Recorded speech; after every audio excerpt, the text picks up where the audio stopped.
This video is a tutorial on how to set up messages for web using a computer and an Android phone. I'm not sure if you have to have the Chrome web browser to set up messages for web, but I will put it in the description just in case. First, go to messages.android.com, and I'll put that in the description as well.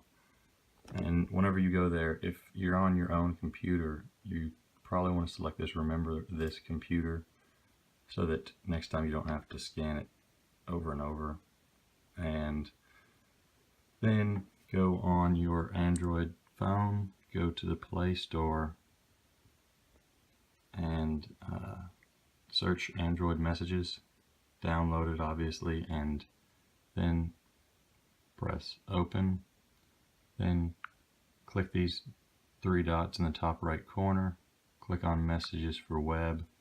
Then as you can see, it says QR code scanner. You click on that and then you scan the QR code, and then you can get on and text people on your computer.